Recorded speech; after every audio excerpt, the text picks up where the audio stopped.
心。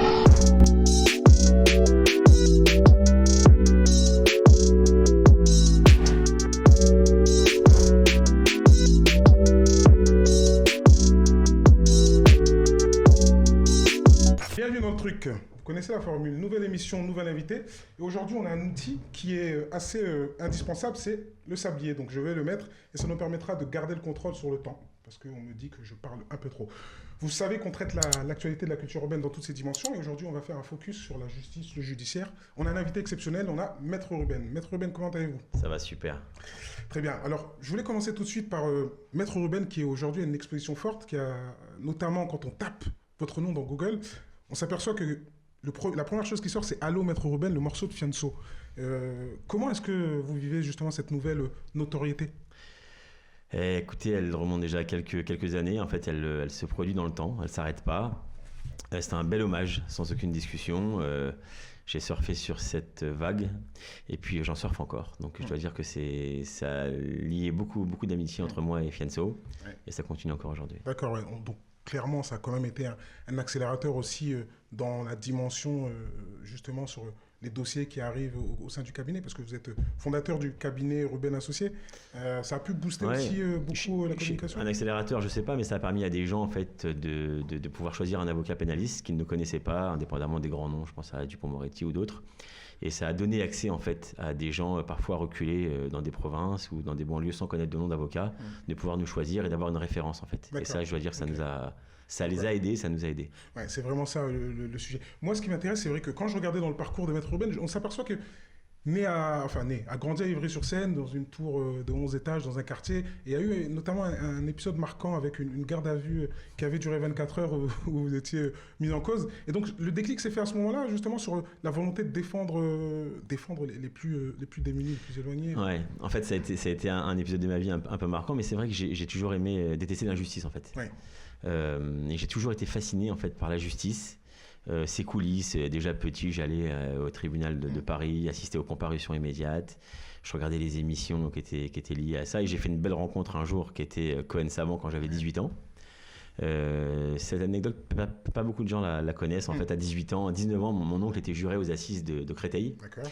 Et il me dit, il y a un avocat extraordinaire qui est présent, il plaide demain, il faut que tu viennes. Et je suis venu et j'ai rencontré pour la première fois Cohen-Savant, qui a plaidé et qui en partant s'en va, et je vais le voir pour lui dire voilà, moi j'aimerais trop être avocat, et qui me dit bon petit, le jour où tu auras ton diplôme, passe me voir. Et 8 ans après, j'ai tapé à son bureau. Donc il y a vraiment eu ce déclic avec cette rencontre avec Maître Cohen-Savant. Moi je voulais revenir sur un sujet, parce que j'ai vu un reportage qui disait que le cabinet reçoit quasiment 70% des affaires qui sont liées aux stupéfiants.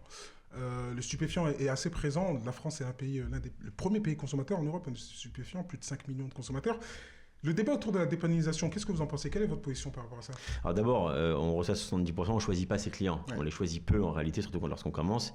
Il se trouve que j'ai surfé sur une vague qui est une délinquance qui croît et donc qui a besoin évidemment de professionnels du droit. Et c'est aussi noble que de défendre des gens ou des sociétés.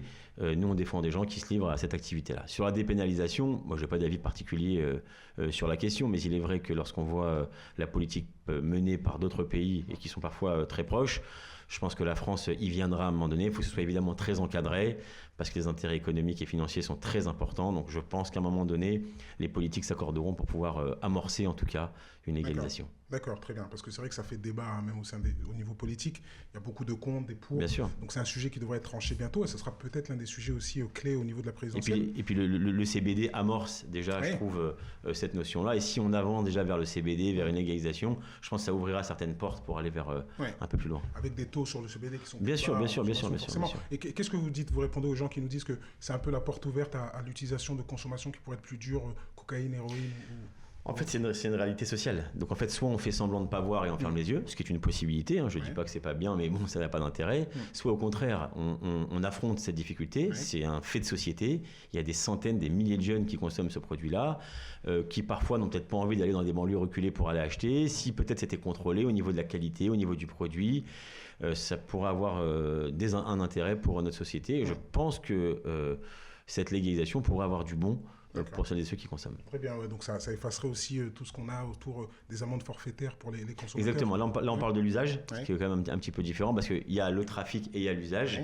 mais après il y a tout ce qui a trait et les propos qui sont récurrents, c'est-à-dire qu'après il y a la consommation mais aussi la conduite, comment ça se passe, il y a pas mal de sujets qui seront récurrents par rapport à ça. Très bien. Sur l'actualité du moment, parce que je fais le lien avec le cannabis et la consommation de drogue, les trafics de drogue, justement dans l'actualité récemment un policier a été abattu notamment suite à justement un point de trafic de drogue. Sur la sécurité des policiers, il y a pas mal de débats. On parle justement de prison à perpétuité pour certains dirigeants politiques, incompressible pour les meurtriers de policiers. Quelle est votre position par rapport à ça, au-delà de l'émotion forcément que ça suscite dans le pays, l'indignation, parce qu'il faut aussi protéger ceux qui nous protègent, mais sur cette dimension de crime. Aujourd'hui, quels sont en termes de... Que risque quelqu'un qui s'attaque à des policiers? Alors, vous voyez... Non, je vais tutoyer. En plus, putain, je tutoie. Non, tu vois, tu fais l'amalgame. Tu as été emporté, toi aussi, par tout ce qui se dit dans la presse. Là. En fait, là, tu as commencé par me dire il y a un policier qui est mort et c'est un point de deal sur un trafic de stupéfiants. Aujourd'hui, on vient de dire donc les trafics de stupéfiants, ça suscite du danger, ça fait tuer des policiers. En fait, ça n'a strictement rien à voir. Parce qu'on imagine bien que ce mec qui vendait peut-être 3 grammes ou 2 grammes de shit, il s'est pas dit il y a un policier, je vais le tuer. En fait, ça n'a strictement rien à voir. Aujourd'hui, on va vous dire qu'il faut les éradiquer. Si ça avait été un point où on vendait par exemple des faux papiers, ou si c'était un point où on vendait, je sais pas, de la fausse monnaie, on n'aurait pas dit demain il faut absolument éradiquer la fausse monnaie ou les faux papiers. Donc si vous voulez, on fait un raccourci parce que politiquement ça fait bien. En fait, ça ne l'a strictement rien à voir. Sur les condamnations à adopter pour celles et ceux qui portent atteinte à des fonctionnaires de police, en fait, aujourd'hui, l'arsenal juridique, il est suffisamment répressif. Il suffit simplement d'avoir un peu de mesure. Chaque personne qui porte atteinte à un policier, et on l'a vu, il y a parfois des affaires qui sont un peu particulières. On a vu, par exemple, moi, je suis dans l'affaire de Viry-Châtillon, avec des comportements de policiers qui sont juste inadmissibles, sur des techniques d'enquête qui n'existent pas, qui ne devraient pas exister. Donc, en fait, il faut avoir un peu de mesure et il faut faire confiance dans nos juges. Parce que les juges, lorsqu'ils jugent, ils jugent avec discernement. Donc, en fait, dire aujourd'hui... parce que ça fait bien par des effets d'annonce, il faut absolument condamner fermement et très fermement ceux qui tapent sur des policiers. Je pense que c'est déjà actuellement le cas. Donc oui, c'est déjà le cas. Mais c'est vrai qu'il y a des raccourcis qui sont faits, comme tu le dis, je pense que la presse aussi a beaucoup d'impact.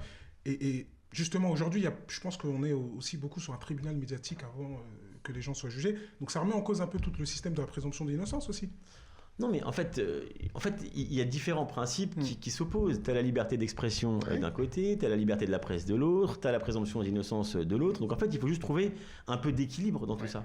Si on arrive à trouver un petit peu de mesure, chacun pourra faire son job, on sera respectueux des droits de chacun, même si, il est vrai, lorsque vous êtes traîné médiatiquement sur un sujet dans la presse, c'est extrêmement compliqué, même lorsque tu es reconnu innocent par la suite, de s'en sortir.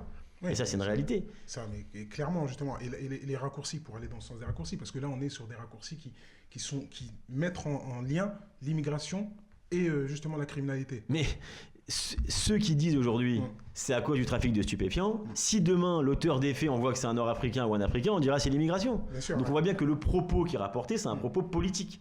La réalité juridique, elle est différente. Oui, d'accord. Donc il y a une récupération politique qui est faite sur des sujets qui sont des sujets d'actualité, des sujets aux approches évidemment des élections qui préoccupent les Français, donc la sécurité, l'insécurité, l'immigration, c'est des sujets qui depuis la nuit des temps, si vous voulez, font réagir. Et vous avez compris, l'alternance politique, elle peut exister, il faut y faire effectivement très attention, je pense évidemment au Rassemblement national. D'accord, mais est-ce qu'il y a du lien justement, parce qu'en étant au cœur des banlieues, parce qu'il y a des propos quelquefois dans la presse qui sont, il y a des amalgames forts qui sont faits sur l'immigration, la délinquance, les inégalités, et puis aussi si vous voulez que, en fait, dans les quartiers, il y aurait une forme... J'ai vous coupe tout de suite, la plupart des gens, c'est des Français comme toi et comme moi.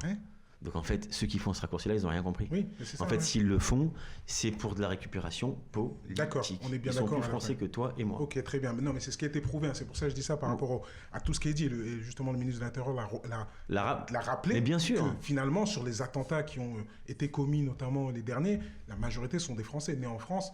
Après, il y a un problème d'éducation. Il n'y a pas de problème. Après, il y a aussi l'appartenance identitaire. Donc en fait, il y a plein de notions qui entrent en jeu. Mais dire et faire un lien aussi rapide entre l'immigration et la délinquance, en fait, ça existe depuis la nuit des temps, mais ça n'a jamais prospéré. D'accord, Je reviens sur le morceau, parce que quand j'entends Allô, Maître Rouben, ça me fait penser à l'affaire justement de Maître, parce qu'il y a Maître Temim qui s'exprimait sur l'affaire de M. Herzog et sur les liens et la confidentialité sur les appels entre l'avocat et son client. Et on a vu que les décisions de justice précédemment avaient un peu désacralisé cette confidentialité. Quelle est votre position par rapport à ça? C'est les propos justement de M. Maître Temim ou de la profession d'avocat sur la confidentialité des appels, quand on voit qu'il y a une utilisation de téléphones cryptés, etc., tout ce que ça a pu démêler autour de cette affaire-là. C'est un sujet évidemment très sensible. Ouais. C'est un sujet qui ne devrait pas être un sujet en fait. Venir remettre en cause juste un tout petit peu une discussion entre un avocat qui est là pour conseiller, donc qui reçoit les confidences de quelqu'un, et notamment son client, c'est juste totalement inacceptable et c'est une vraie insécurité pour celles et ceux qui ont recours à des avocats. En d'autres termes, quand vous demain ou quand toi demain tu vas téléphoner à ton avocat, tu ne dois pas pouvoir imaginer que cette conversation sera retranscrite. Point barre. Si en revanche l'avocat, préalablement à cette conversation téléphonique-là, il est démontré qu'il a pu participer à une infraction. Et qu'à ce moment-là, on le place sur écoute téléphonique, j'ai envie de te dire, un avocat, un chef d'État, un ministre, il doit être logé à la même enseigne. Mais venir tirer d'écoute téléphonique entre un client et son avocat, même quand ce client s'appelle Nicolas Sarkozy, ça c'est totalement inacceptable. D'accord, c'est inacceptable parce que, c'est pour ça que je dis la profession d'avocat, c'est une profession qui est assez exposée et on voit les condamnations se multiplient. J'ai vu Maître de Apio, je pense, qui était l'ancien avocat de Bernard Tapie, ou bien les condamnations de Maître Herzog ou les condamnations précédemment de Karim Achoubi. Il est appelant, il est présumé innocent. C'est vrai, c'est pour ça que je reviens sur la présomption d'innocence, il y a des mises en examen, c'est ça. Donc il a été condamné et présumé innocent parce qu'il a fait appel. D'accord, très bien. Donc sur ce risque finalement de pouvoir, parce qu'on sait qu'il y a quand même les policiers sont très... sur tout ce qui est autour des vices de forme et des vices de procédure. Même toi, tu as du mal à en parler. Non, mais j'ai du mal à en parler parce que c'est un sujet délicat. C'est un sujet d'État, mais c'est un sujet très sensible. C'est un sujet sensible. Parce que, aujourd'hui, on voit des affaires qui se multiplient. Moi, je lisais un article de Mediapart là, qui parlait de ça. Est-ce que la profession d'avocat, c'est une profession à risque pour les pénalistes? Alors d'abord, dans la profession d'avocat, je pense qu'il y a un autre métier, c'est le métier de pénaliste. Et d'ailleurs, toutes celles et ceux qui à un moment donné s'y frottent parce qu'ils cherchent un peu des sensations, très très vite, ils reviennent à leur domaine naturel. Ceux qui font un choix de défendre des gens, il y a des règles à respecter, il y a quelques lignes de couleur à ne pas franchir, et quand tu les respectes, ma foi, ça devrait plutôt bien se passer. Sauf que parfois, il y a des situations, des cas, des conversations, des gens, des personnalités qui fait que tu sens que tu es attiré vers quelque chose vers lequel tu ne dois pas aller. Et il faut en fait résister.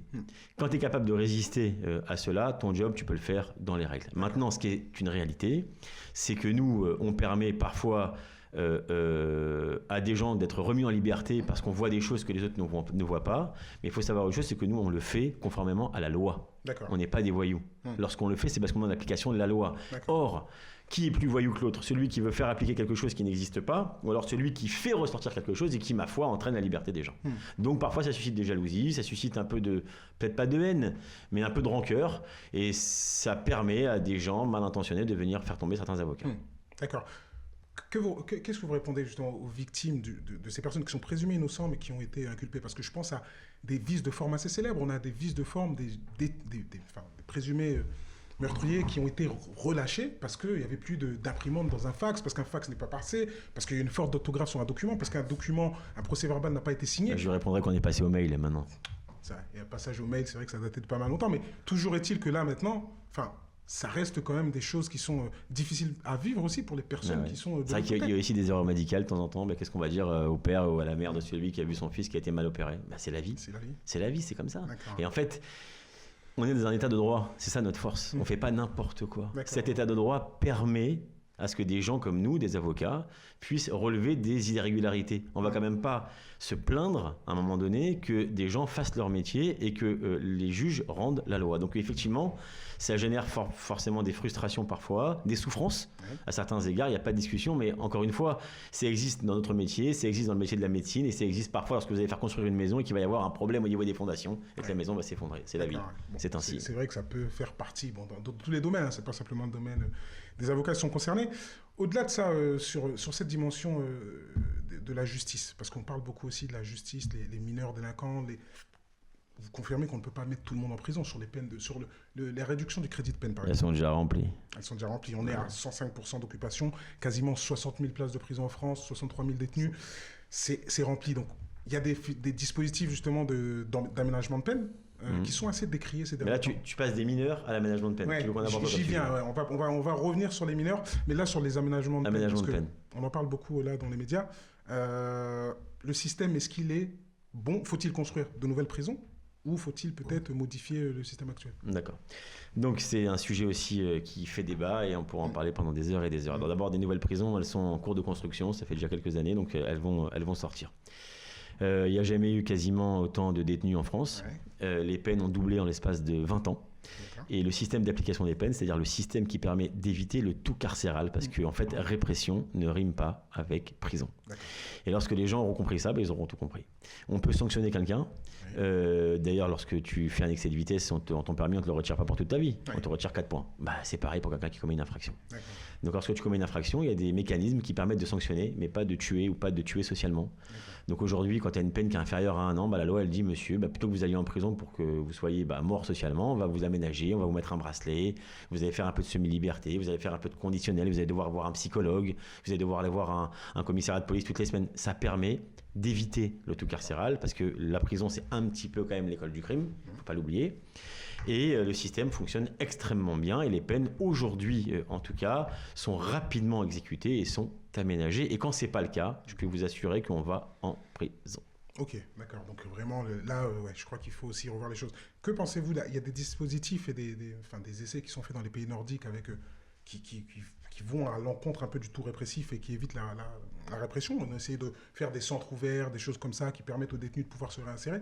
La réinsertion, c'est un sujet qui est important et je pense que pour vous aussi, pour l'ensemble de vos clients que vous rencontrez, vous pensez que tous les dispositifs sont efficaces pour pouvoir permettre cette réinsertion? Tous les dispositifs sont bons à prendre. En fait, personne n'a une boule de cristal. Donc, dès lors qu'on a des choses un petit peu nouvelles, dès lors qu'on a des mécanismes qui permettraient d'éviter l'incarcération, dont je vous le rappelle quand même, je te le rappelle, pardon, la loi dit qu'il faut absolument éviter l'incarcération lorsqu'on peut le faire. C'est la loi qui fixe cet objectif-là. Donc en fait, tout ce qui existe, les jours amendes, c'est-à-dire transformer une peine en amende, le travail d'intérêt général, là on parle d'éduquer les jeunes, ça peut avoir aussi du sens, les mécanismes pour les mineurs de réparation, ça peut aussi avoir du sens, le dialogue, la médiation, c'est des choses qui permettent parfois l'incarcération. Et ceux qui pensent encore une fois qu'il faut absolument incarcérer pour montrer finalement que la société fait son boulot, c'est bien, sur le papier c'est super, médiatiquement c'est bien, mais dans le fond franchement ça ne sert pas à grand chose. Finalement, ça n'a pas de sens. On partage un peu le même avis, hein. C'est vrai que moi je ne suis pas pour le tout répressif et je crois qu'il faut trouver des solutions. La prévention aussi c'est quelque chose qui est assez important. Il y a un grand travail qui est fait, mais ça sent le vécu. Peut-être être aménagé, pas du tout. Sur les thématiques, j'aime bien avoir des réflexions sur ce qui se fait pour essayer d'améliorer un peu les conditions, aussi bien des détenus. Pour revenir à cette question-là, parce que la France a été condamnée 19 fois, justement par l'article 3 de la Convention européenne des droits de l'homme, qui parle des justement conditions dégradantes des détenus français. Vous avez pu, j'imagine, tu as pu voir l'état des prisons dans les consultations avec les détenus, etc. Qu'est-ce que tu en penses? Déjà des prisons sur justement la condamnation. Quand tu vas, en fait, il faut juste aller à la maison d'arrêt de Fresnes, marcher, déambuler, sentir. Parce qu'il n'y a pas que les conditions, il y a aussi les odeurs. Et Fresnes, c'est une maison d'arrêt très particulière parce qu'en fait, tu es vraiment au cœur du vivier. Et il suffit également d'écouter celles et ceux qui sont à l'intérieur pour se dire qu'il y a un gros boulot à faire. Ce boulot, il est quand même fait en partie parce qu'il y a quand même de nouvelles prisons qui ont été mises en place. La maison d'arrêt de Fresnes, elle est quand même particulière parce ça mérite vraiment un vrai chantier de rénovation. Aujourd'hui, il y a des cellules dans lesquelles il y a des douches, il y a le téléphone aujourd'hui en cellule. Donc voilà, les conditions, elles sont meilleures, mais il faut savoir, par exemple, qu'à Fresnes, c'est une douche tous les 2 jours ou tous les 3 jours. En fait, on n'a pas le droit d'avoir une douche. On est en France, t'as pas la douche tous les jours. En fait, on tombe sur la tête. C'est l'une des plus grandes prisons d'Europe, je pense, Fresnes aussi. La plus grande, c'est Fleury-Mérogis. Mais elle est quand même bien placée. Et c'est vrai que c'est totalement juste inacceptable, inadmissible. D'ailleurs, ils envisagent depuis de nombreuses années de la fermer, sauf qu'il va falloir les mettre, les 7 ou 800 détenus qui actuellement sont à la maison d'arrêt. Enfin, ils l'ont fait avec la santé, il n'y a pas raison qu'ils ne puissent pas le faire avec la maison d'arrêt de Fresnes. Non, mais c'est vrai que ça prend. Enfin, le sujet judiciaire, c'est un sujet, moi j'ai l'impression d'entendre ça depuis des années. C'est clair. Est-ce que ça avance? Parce que j'ai l'impression que ça avance pas. Ça avance. Non, franchement, ça avance. Là, sur la construction des prisons, chaque présidentielle. Sur la construction attention, ça avance, on le sait, le garde des Sceaux l'a rappelé récemment, mais bon, ça prend du temps, quoi. Dire qu'en fait, il faut que ce soit adopté, il faut que ce soit budgétisé, il faut que ce soit voté, il faut que ce soit construit, il faut trouver les terrains, il y a des recours, le maire qui est pas d'accord, le voisin qui veut pas avoir une prison qui est là. Enfin, ça demande c'est un travail important. Ça, c'est pas comme ça une prison, c'est pas un appartement. Est-ce que c'est pas aussi victime globalement de ce qui se passe en France avec tout ce truc-là autour de la lenteur administrative, on l'a vu pendant la gestion de la crise sanitaire, où ça revenait qu'il faut à chaque fois faire des lois pour passer des choses. Mais en fait, la justice, c'est une bureaucratie, c'est une administration. Donc en fait, l'administration, ça a des avantages, ça a des inconvénients. Les avantages, on les connaît, les inconvénients, on les connaît aussi. Donc en fait, cette lenteur, on peut dire aujourd'hui c'est un scandale, c'est très long. Mais en fait, celui qui arrivera aujourd'hui à changer le cours des choses, qu'il se fasse connaître. Comme ça, on l'invitera ici. C'est un autre sujet, on n'a pas de boule de cristal, comme on dit. Un autre sujet on a un sablier, qui nous tient à cœur, c'est le sujet, parce que j'ai vu que tu t'es exprimé sur ça aussi, sur les violences policières aussi, notamment avec tout ce qui s'est passé. Lesquelles, celles qui ont augmenté des policiers ou celles contre les policiers?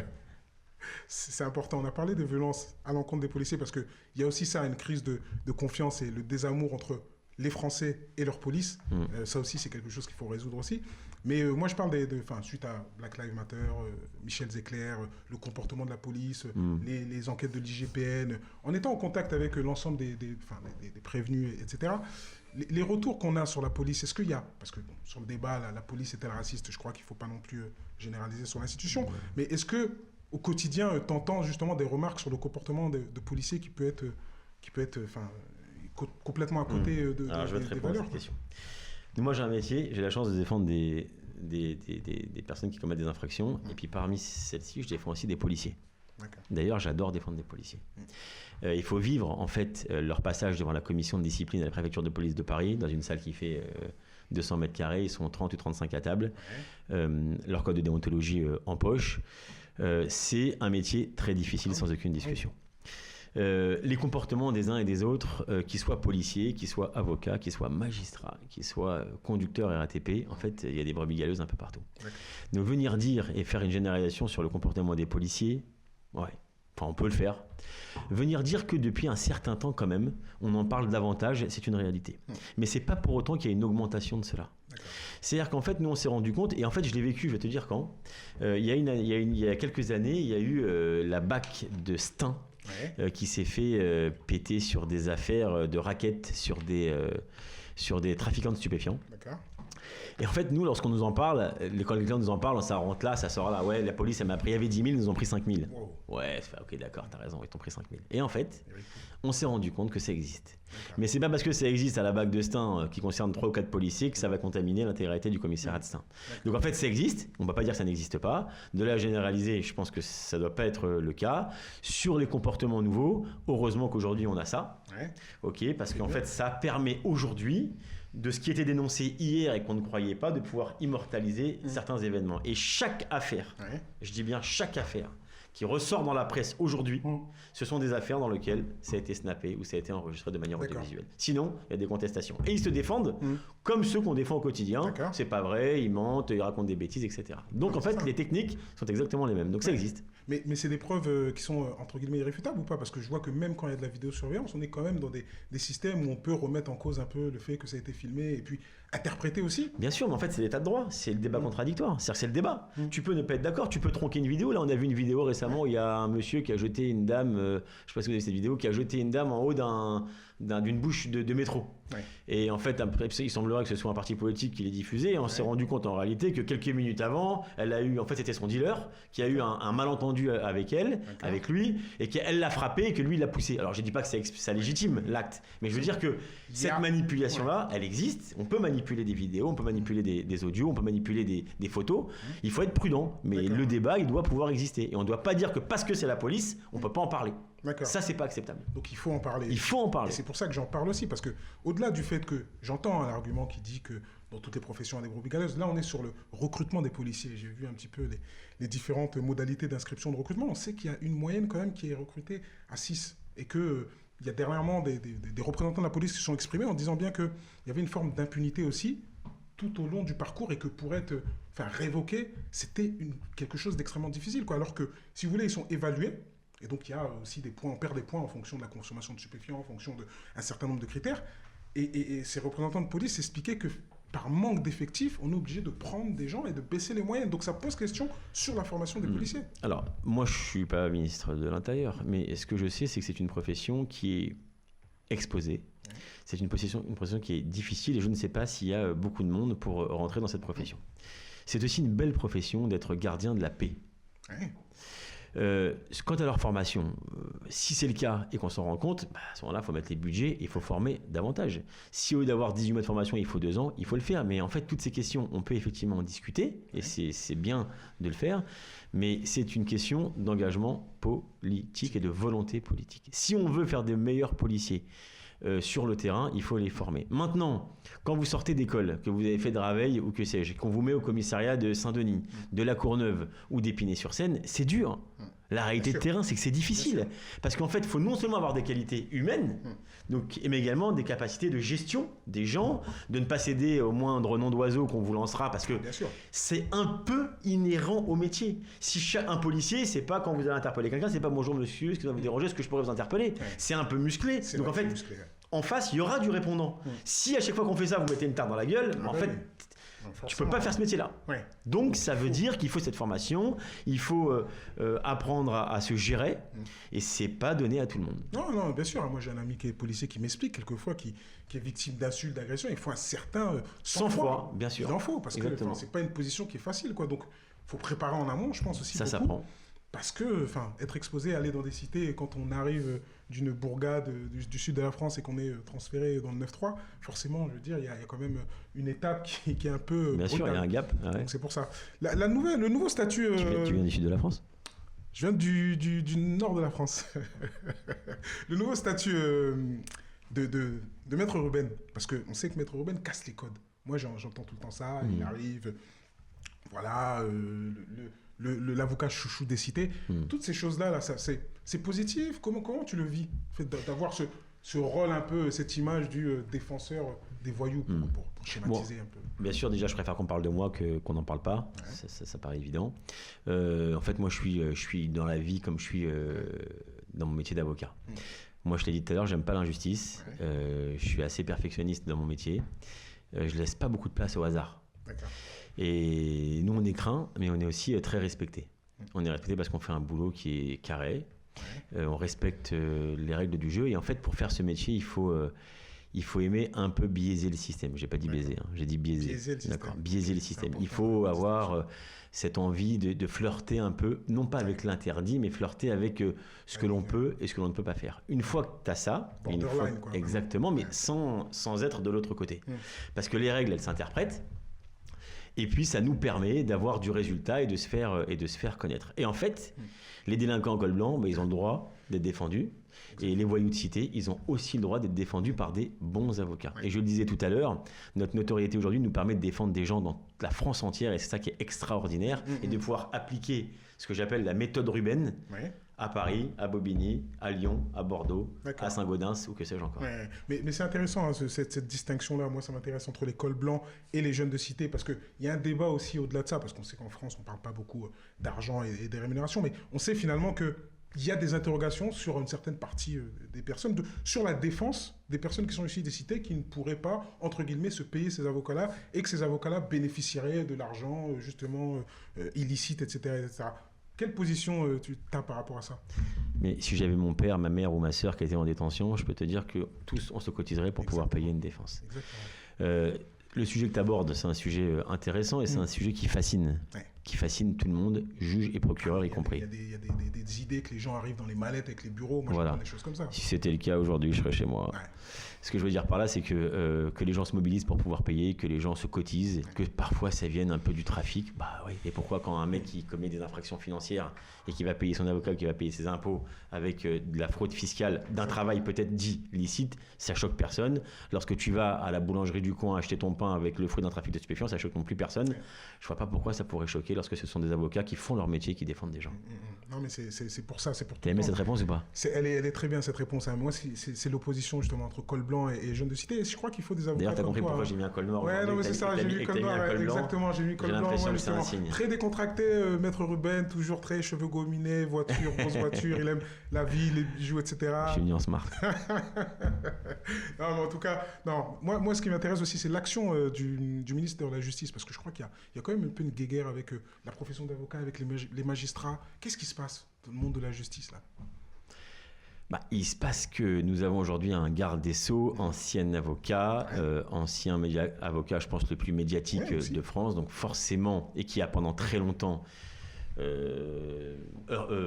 œuvré, si vous voulez, pour la suppression des juges d'instruction, qui a œuvré pour la suppression de l'ENM, bref, qui a eu des positions arrêtées il fut un temps, exactement, qui aujourd'hui est aux commandes. Donc forcément, ça suscite des interrogations, ça suscite plein de choses. Est-ce qu'il existe une guéguerre entre magistrats et avocats? Je pense pas. Est-ce qu'il existe une guéguerre entre magistrats et garde des Sceaux? Ce serait triste si jamais c'était le cas, mais ce qu'on sent quand même, et je pense notamment au texte qui a été d'ailleurs voté, me semble-t-il, hier en première lecture, ou en tout cas qui a été adopté par peut-être l'Assemblée nationale ou par le Sénat, je n'ai plus ça en tête, que ça suscite des interrogations des uns et des autres, mais encore une fois, c'est normal. Et on est dans un pays où chaque fois qu'on veut faire avancer les choses, ça crée des discussions. Et c'est bien normal, mais sauf qu'il faut faire avancer. On l'a vu sur par exemple, au niveau des retraites, lorsqu'il y a eu les discussions. Je ne sais même pas si c'est encore abouti aujourd'hui. C'est difficile. La France est une vieille dame. Et cette vieille dame, il ne faut pas beaucoup la bousculer. Et chaque fois que certains essayent de le faire, eh bien, ça suscite des interrogations, des questions. D'accord, très bonne réponse encore une fois. Je vais partir avec un 10 sur 10. C'est pas mal. Là, le niveau est très haut. Là, sur les gens qu'on a reçus, je sens bien que Maître Ruben, il est très calé. Sur les legal tech, parce que je sais que la profession d'avocat, on en parlait, elle va évoluer et qu'il y a beaucoup de startups qui se positionnent sur ça. Il y a aussi, je pense qu'à partir du moment où moi j'ai discuté avec des startups, ils me disent partout où il y a du monopole, où il y a de l'incertitude sur les tarifs, les prix, quand on amène un modèle économique, et je pense au cabinet Bolt, c'est un cabinet où des avocats se sont associés et ont créé une tarification mensuelle illimitée pour les entrepreneurs, pour un peu casser les codes, avoir beaucoup plus de traçabilité sur le taux horaire qui est pratiqué par les avocats. Comment est-ce qu'on fait pour s'adapter, pour répondre à toutes ces évolutions du métier? Alors, je t'ai dit tout à l'heure, nous, on est un métier dans le métier.